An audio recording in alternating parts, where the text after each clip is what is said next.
আমার জীবনের যত ইবাদত বন্দিগি আছে, ওয়া নুসুকি, আমার যত কোরবানি আছে, এই পশু কোরবানি শুধু না, এই যে আপনি মসজিদে এখন বসে 1 ঘন্টা সময় দিচ্ছেন, এটাও কিন্তু একটা কোরবানি। কি বলেন, কোরবানি না?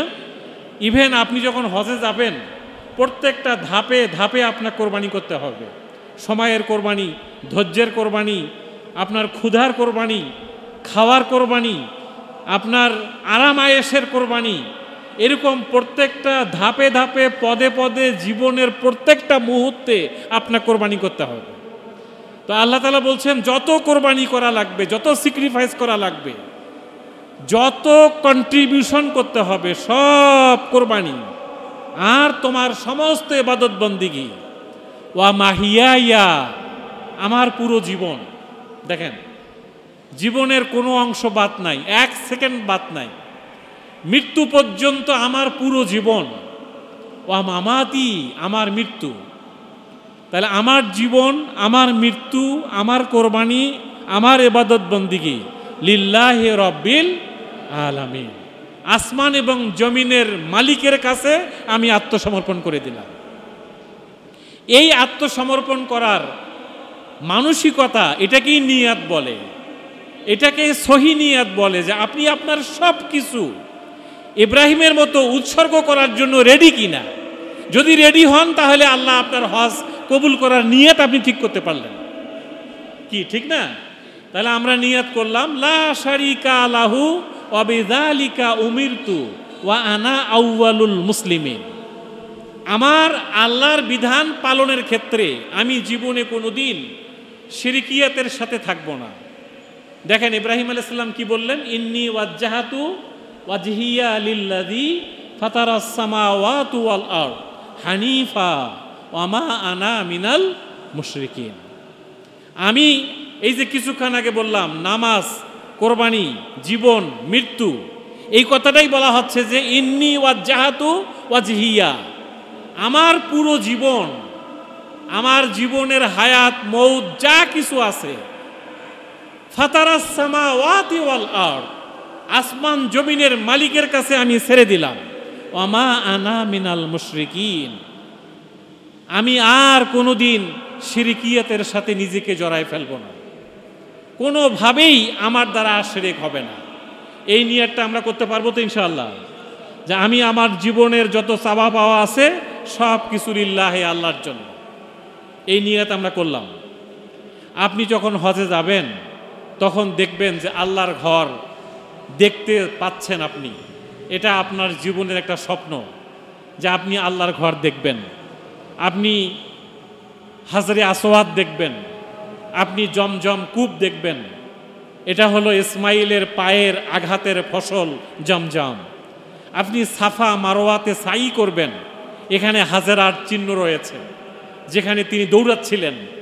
আপনাকে এই স্মৃতিগুলো মাথায় নিতে হবে, যে আমি কোন জায়গায় দৌড়াচ্ছি, কোন জায়গায় হাঁটতেছি, আমি কোন কূপের পানি খাচ্ছি, কোন জায়গায় আমি তাওয়াফ করছি, কোথায় আমি অবস্থান করছি, কোথার থেকে পাথর নিচ্ছি, কোথায় আমি ফজর জোহর আসর একখানে পড়ছি, কোথায় মাগরিব এবং এশা একসাথে পড়তেছি।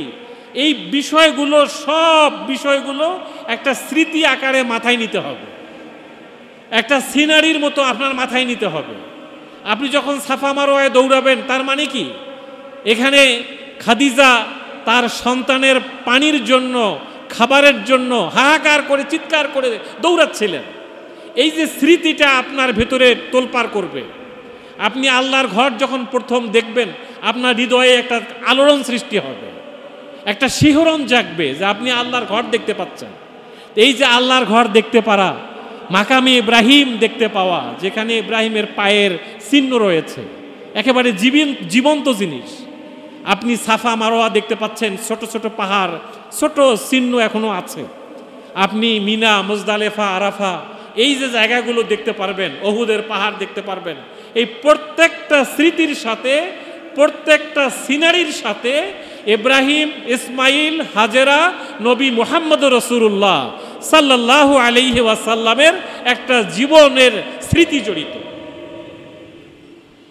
এই জায়গাগুলোতে আপনার আলোড়ন সৃষ্টি হতে হবে, আপনার হৃদয়ে তোলপাড় হইতে হবে, যে আমি এই কাবা ঘর তাওয়াফ করছি, কিছুক্ষণ আগে আমরা পড়লাম লাব্বাইক আল্লাহুম্মা লাব্বাইক, লাব্বাইকা লা শারীকা লাকা লাব্বাইক, ইন্নাল হামদা ওয়ান নি'মাতা লাকা ওয়াল মুলক।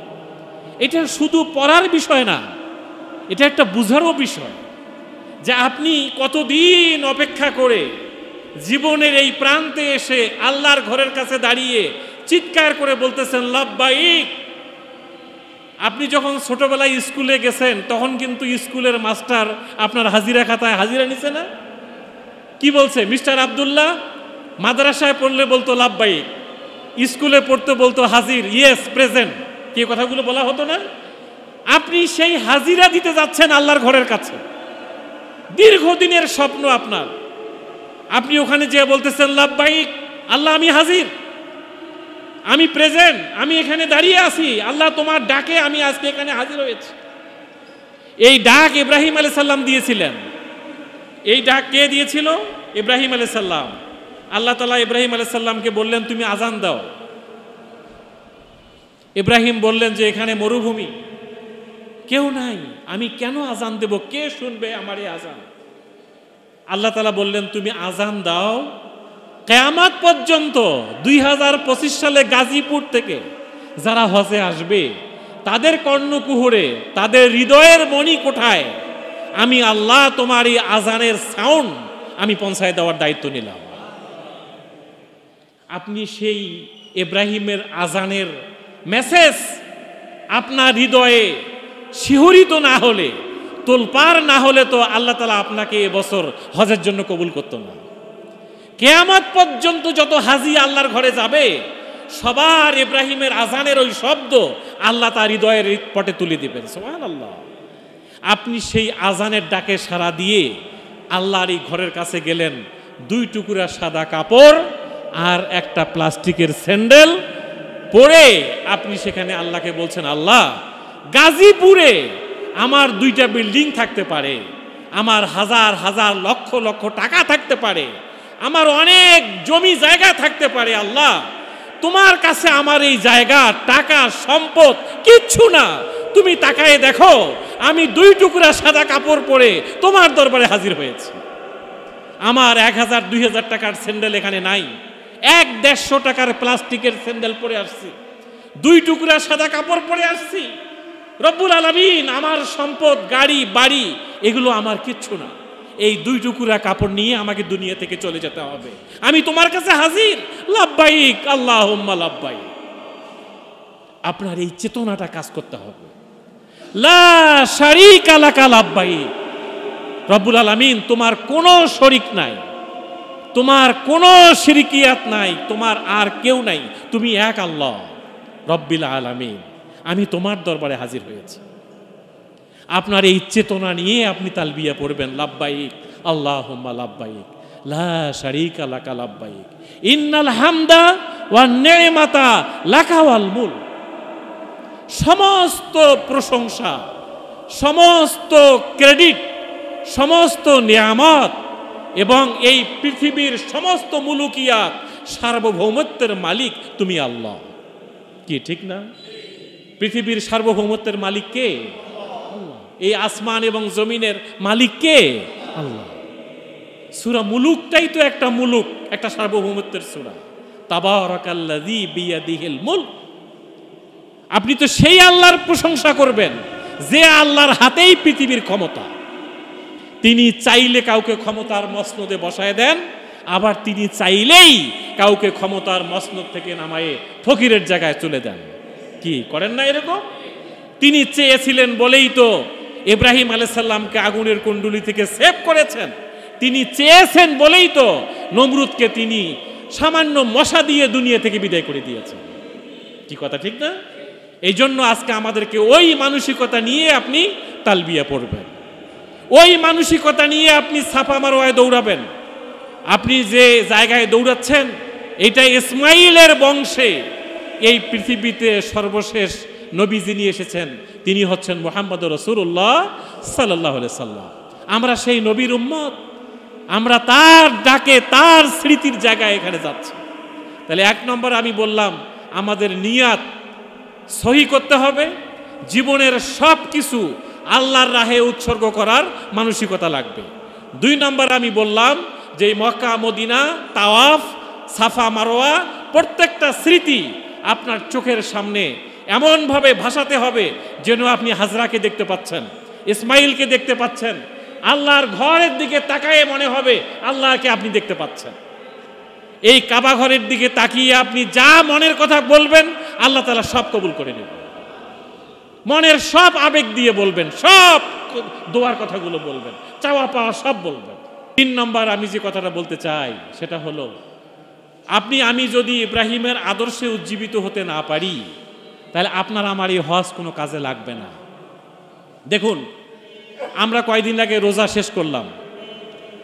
আল্লাহ নবী একটি হাদিসে বলেছেন ওই লোকদের রোজা থাকার কোনো দরকার নাই যে লোক রোজা থাকলো অথচ তার জীবন থেকে মিথ্যার আমল এটা পরিত্যাগ করতে পারলো না, তার না খেয়ে থাকার কোনো দরকার নাই। কি কথা ঠিক না? তাহলে যে জীবন আমি এহরাম পড়লাম, সাই করলাম, তাওয়াফ করলাম, কোরবানি করলাম, আরাফাতে অবস্থান করলাম, কিন্তু আমার জীবন থেকে মিথ্যার আমল আমি ত্যাগ করতে পারলাম না, তাহলে কিন্তু আমার হজ কোনো কাজে লাগবে না। সূরা বাকারার 197 নম্বর আয়াত আল্লাহ তাআলা এখানে বললেন যারা হজে যাবেন তাদের জীবনে ফালা রফাসা ওয়ালা ফুসুকা ওয়ালা জিদালা, তার জীবনে কোনো ফুসুকি কাজ পাপাচার কাজ থাকতে পারবে না। কোনো ধরনের অশ্লীলতা বেহায়াপনা, সুদ ঘুষ মদ জুয়া ব্যভিচার বেপর্দা এগুলো তাকে টাচ করতে পারবে না। ওয়ালা জিদালা, সে ঝগড়াঝাটি করবে না, কারো সঙ্গে তর্ক করবে না, উচ্চবাচ্য করবে না, সে কারো সঙ্গে বিতর্কে জড়িত হবে না। তাহলে আমাদের হজ করার পাশাপাশি আজকে আমরা এই নিয়তটা করি যে আল্লাহ আজকের থেকে আগামী যে কয়দিন তুমি আমাদেরকে বাঁচায় রাখো আমাদের দ্বারা যেন কোনো পাপাচারী কাজ না হয়। আল্লাহ আমাদের কবুল করুক। আমাদের দ্বারা যেন আল্লাহ তাআলা কোনো ধরনের অন্যায় কাজ, পাপাচারী কাজ, জেনা ব্যভিচার অশ্লীলতা বেহায়াপনা, কারো জোরে কথা বলা সাউন্ড করে কথা বলা এবং কারো সঙ্গে তর্কে জড়িত হওয়া এটা কোনো হাজির পক্ষে মানানসই না। এই জন্য আজকে আমরা নিয়ত করি যে আল্লাহ তুমি আমাদেরকে সমস্ত পাপাচার অশ্লীলতা বেহায়াপনা সমস্ত অপকর্ম থেকে তুমি বাকিটা জীবন আমাদেরকে নিরাপদে রাখো। সবাই পড়ি আল্লাহুম্মা আমিন। আল্লাহ আমাদের হজকে মকবুল হজ হিসাবে কবুল করুক। আল্লাহ আমাদের হজকে হজে মাবরুর, যে হজকে কবুল হজ বলে, একেবারে নিষ্পাপ মাসুম হয়ে আমরা যেন এই কাবা থেকে বের হয়ে বাংলাদেশে ফিরে আসতে পারি, আল্লাহ আমাদেরকে তৌফিক দান করুন। এরপরে যে আমি কথাটা বলতে চাই সেটা হলো ইব্রাহিম ইসমাইলের মতো একটা পরিবার আমাদেরকে তৈরি করতে হবে। পরিবারের সকল সদস্য যেন আল্লাহর রাহে কোরবান হওয়ার, আল্লাহর রাহে সমস্ত কোরবানি করার মানসিকতা হইতে পারে, এরকম একটা ফ্যামিলি আমাদেরকে তৈরি করতে হবে। দেখেন, স্ত্রীকে এবং সন্তানকে কাবা ঘরের একটা জায়গায় যেখানে এখন জমজম ওই জায়গায় রেখে ইব্রাহিম আলাইহিস সালাম চলে আসতেছেন। ইব্রাহিম আলাইহিস সালাম একটা জায়গায় এসে দাঁড়িয়ে বললেন, রব্বানা ইন্নী আসকানতু মিন যুররিয়াতি বিওয়াদিন গায়রা জি সারইন ইনদা বাইতিকাল মুহাররম। রব্বুল আলামিন, তোমার নির্দেশে তোমার ঘরের পাশে আমার স্ত্রী আর আমার সন্তানকে সামান্য কিছু খাবার দাবার দিয়ে রেখে চলে যাচ্ছে। রব্বুল আলামিন লিয়ুকিমুস সালাত, এই পরিবার থেকে যারা ভবিষ্যৎ প্রজন্ম হবে তারা যেন নামাজি হয়, তারা যেন কি হয়? নামাজি হয়। আমাদের সন্তান নাতি নাতনি, আমাদের বৌমা, আমাদের ফ্যামিলি, আমরা সবাই কি আল্লাহর নামাজি হইতে পারলাম কিনা? লিয়ুকিমুস সালাত। এরপরে ইব্রাহিম বললেন তারা যেন, ইব্রাহিম আলাইহিস সালাম বললেন তারা যেন সামাজিক হয়। এইটা একটা কথা। 3 বছর 5 বছর ওই পরিবারে কোনো খবরই নিলেন না। একটা পর্যায়ে যে সন্তানকে ডাক দিয়ে বললেন, ইন্নী আরাফিল মানাম আন্নী আযবাহুকা, ইসমাইল আমি স্বপ্নে দেখলাম তোমাকে আমি কোরবানি করতেছি। ফানজুর মাজা তারা, তোমার চিন্তাটা কি, তোমার পরিকল্পনাটা কি? আল্লাহ আমাকে এরকম একটা স্বপ্ন দেখালেন, তো তোমার চিন্তাটা কি? ইসমাইল বললেন যে ইয়া আবাত, হে আমার পিতা, নবীরা যা স্বপ্ন দেখে এটা নর্মাল কোনো স্বপ্ন না, এটা আল্লাহর নির্দেশ। ইফআল মা তুমারু, আল্লাহ আপনাকে যা নির্দেশ দিয়েছেন আপনি সেটা কার্যকর করেন। ফাসাতাজিদুনি ইনশাআল্লাহু মিনাস সাবিরিন, আল্লাহ চাহে তো আমি ধৈর্যশীলদের মধ্যেই থাকবো। সুবহানাল্লাহ। এরকম মানসিকতা সম্পূর্ণ আমার ফ্যামিলি, আমি নিজে, আমাদের সকলকে তৈরি হওয়া লাগবে। ইব্রাহিম আলাইহিস সালাম আগুনের কুণ্ডুলিতে জাম করেছিলেন, কিন্তু এখন আপনার জন্য হয়তো কেউ আগুনের কুণ্ডুলি বানাবে না, কিন্তু আপনি পুরো হজের মধ্যে প্রত্যেকটা পদে পদে আপনার কাছে মনে হবে এত কষ্ট, এত যন্ত্রণা, এত ব্যথা, এত সবর, ধৈর্য দিয়ে আপনাকে হজ মোকাবেলা করতে হবে। প্রত্যেকটা পদে পদে মিনা, মুজদালিফা, আরাফা, থাকা, খাওয়া, চলা ফেরা, প্রত্যেকটা মুহূর্তে আপনাকে ধৈর্যের পরীক্ষা দিতে হবে। ইসমাইল আলাইহিস সালাম 5 বছর বাপ ছাড়া ধৈর্যের পরীক্ষা দিয়েছেন। হাজেরা হাজব্যান্ড ছাড়া আল্লাহর উপরে ভরসা করে ধৈর্যের পরীক্ষা দিয়েছেন। এরপরেই জীবনের প্রত্যেকটি বাঁকে বাঁকে তারা ধৈর্যের পরিচয় দিয়েছেন। আপনি আল্লাহর ঘরের মেহমান, আমি আল্লাহর ঘরের মেহমান। আজকে নিয়ত করি এই হজের সকল কষ্টকে আমরা বরণ করে নেব ইনশাআল্লাহ।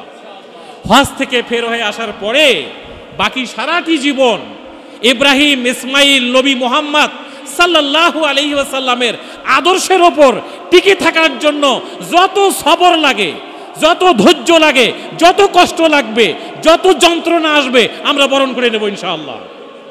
এই জন্য যদি আমাদের আগুনের কুণ্ডলী হবে না, কিন্তু জীবনের বাঁকে বাঁকে আপনার কষ্ট, ধৈর্য, আপনার নানান ধরনের ব্যথা বেদনা, হাহাকার, চিৎকার আসতে পারে, বরণ করে নিতে হবে।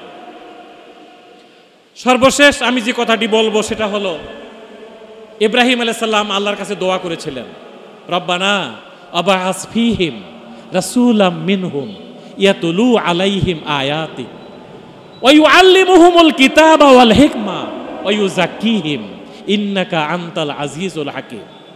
ছেলে এবং বাবা দুইজনে কাবা ঘর প্রাচীর নির্মাণ করে আল্লাহ তাআলার কাছে হাত তুলে বললেন, রব্বুল আলামিন, আমরা যে চেষ্টা করতেছি আমাদের এই চেষ্টাকে তুমি কবুল করো।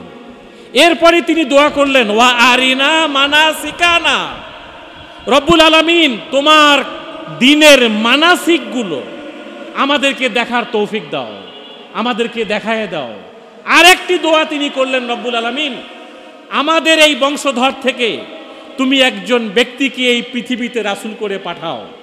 ওই রাসূল যখন পৃথিবীতে আসবেন, ইয়াতুলু আলাইহিম আয়াতিক, যারা পৃথিবীর সামনে তোমার কোরআনের আয়াত তুলে ধরবেন। ওয়া ইউআল্লিমুহুমুল কিতাবা ওয়াল হিকমা, পৃথিবীর মানুষকে আল্লাহর কোরআনের জ্ঞানে জ্ঞানী করবেন। ওয়া ইউযাক্কিহিম, পৃথিবীর মানুষের চরিত্রগুলোকে তিনি পরিশুদ্ধ করে দিবেন। এই জায়গাতে এসে আমি বলবো, আমাদের বাংলাদেশের অনেক মুসল্লি, অনেক হাজী সাহেবান এখনো আছেন যারা আল্লাহর কোরআনকে ঠিক মতো পড়তে পারে না। কি এরকম আছে না? 50 বছর 40 বছর নামাজ পড়তেছে, এখনো আলহামদুলিল্লাহ সূরাটা ভালোভাবে বোঝে না। কি এরকম মুসল্লি আছে না? আত্তাহিয়াত বোঝে না, দরুদ শরীফ বোঝে না, দোয়ায়ে কুনুত বোঝে না, আল্লাহর কোরআনের 6666টি আয়াত এখনো বোঝে না। ইব্রাহিম আলাইহিস সালামের এই দোয়া তখনই কবুল হবে যখন আপনি আমি আল্লাহর কোরআনটাকে হাতে নেব। এই কোরআনের হজের ঘোষণার কারণেই তো আমি হজে যাচ্ছি, এই কোরআনের রোজার ঘোষণার কারণেই তো আমি রোজা রাখতেছি। এই কোরআনের বর্ণিত সমস্ত হুকুম আহকামগুলো আমাদেরকে মেনে নিতে হবে। ইয়াতুলু আলাইহিম আয়াতিহি, আমি অনুরোধ করতে চাই, আপনারা কি আল্লাহর কোরআনটাকে বুঝতে চান? আল্লাহর কোরআনটাকে ধরতে চান? আল্লাহর কোরআনটাকে মানতে চান? শুধু আল্লাহর কোরআন পড়া শিখলে হবে না, আল্লাহর কোরআন পড়া, বুঝা, মানা, কোরআনের চরিত্রে চরিত্রবান হওয়া, একটি কোরআনী সমাজ দেখার স্বপ্ন আপনাকে লালন করতে হবে। নমরুদের ওই সমাজের পরিবর্তে ইব্রাহিম যে সমাজের স্বপ্ন দেখেছিলেন সেটাই আল্লাহর আইনের সমাজ। আপনি এই পৃথিবীতে এই মুহূর্তে আল্লাহর কোরআনের একটা সমাজ দেখার স্বপ্ন আপনাকে আমাকে লালন করতে হবে, যে আল্লাহ মৃত্যুর আগের দিন হইলেও তুমি আমাদেরকে কোরআনের সমাজ দেখার তৌফিক দান করো। আপনারা যে জানাজার নামাজ পড়েন না, সবাই তো পড়ছেন অনেকেই, জানাজার নামাজের তৃতীয় তাকবীরের পরে আমরা একটা দোয়া পড়ি। এই দোয়াটার শেষের দিকে যে আমরা একটা স্বপ্ন লালন করি, সেটা হলো রব্বুল আলামিন এই যে মাইয়েত আমাদেরকে রেখে চলে গেল, আমরা এই জানাজার নামাজের পরে আর যতদিন এই দুনিয়ায় বেঁচে থাকবো, ফা আহিয়া আলাল ইসলাম, আমাদের জীবনটাকে তুমি ইসলামের ওপর কবুল করো। আমরা যেদিন মারা যাব, ফা তাওয়াফাহু আলাল ঈমান, আমাদের মৃত্যুটা তুমি ঈমানের সাথে দিও। আমরা জানি না আমাদের মৃত্যু কোথায় হবে, কাবাতেও হইতে পারে, হজের মধ্যেও হতে পারে, ফিরে এসে বাংলাদেশেও হতে পারে। যেখানেই মারা যায় আমাদের মৃত্যুটা যেন আল্লাহ ঈমানের সাথে কবুল করেন। ঈমানের সাথে মৃত্যু তখনই আল্লাহ কবুল করবেন যখন আমি আল্লাহর কোরআনটাকে পড়তে পারবো, বুঝতে পারবো, মেনে নিতে পারবো, কোরআনের চরিত্রে চরিত্রবান হতে পারবো, একটি কোরআনী সমাজের স্বপ্ন যখন দেখতে পারবো, তখনই আপনার আমার মৃত্যুটা ঈমানের সাথে হওয়ার সম্ভাবনা আছে। আল্লাহ তাআলা আমাদের সকলকেই, আমি যে কয়েকটা পয়েন্টে কথা বললাম, যে আমরা নিয়তটাকে পরিশুদ্ধ করি। ইব্রাহিম আলাইহিস সালাম যেমন সব কিছু কোরবানি করার সিদ্ধান্ত নিয়েছিলেন, আল্লাহ আমাদের কোরবানি করার তৌফিক দান করুক। 2 নম্বর আমি বললাম, এই স্মৃতি চিহ্নগুলো দেখে আমাদের হৃদয়ে যেন আলোড়ন সৃষ্টি হয়, আল্লাহ আমাদের সে তৌফিক দান করুন। 3 নম্বর আমি বলেছি যে ইব্রাহিম যে পরিবার তৈরি করেছিলেন ইব্রাহিম আলাইহিস সালাম, আমাদের পরিবারকেও আল্লাহ সেই পরিবার হওয়ার তৌফিক দান করুন। 4 নম্বর আমি যে কথাটা বলেছি যে ইব্রাহিম আলাইহিস সালাম এবং ইসমাইল আলাইহিস সালাম আল্লাহর ঘর নির্মাণ করার পরে সমস্ত প্রচেষ্টা কবুল করার জন্য আল্লাহর কাছে দোয়া করেছিলেন। আল্লাহ যেন আমাদের দোয়াগুলোকেও কবুল করেন। ইব্রাহিম ইসমাইল আলাইহিস সালাম যেভাবে আল্লাহর দ্বীনকে বুঝতে পেরেছিলেন, আল্লাহ আমাদেরকে সেভাবে তার দ্বীন বুঝার তৌফিক দান করুক। সর্বশেষ আমি বলেছি যে আল্লাহর কোরআনটাকে পড়া, আল্লাহর কোরআনকে ধারণ করা, আল্লাহর কোরআনের চরিত্রে চরিত্রবান হওয়া, আল্লাহ আমাদের এই পয়েন্টগুলোর আলোকেই আমাদের জীবন গঠন করার তৌফিক দান করুক। আমাদেরকে মাবরুর হজ আল্লাহ কবুল করুক। আপনাদের সকলের সুস্বাস্থ্য এবং দীর্ঘায়ু এবং হজে মাবরুর আল্লাহ তাআলার কাছে তৌফিক কামনা করে আমার কথা এখানেই শেষ করছি। আসসালামু আলাইকুম।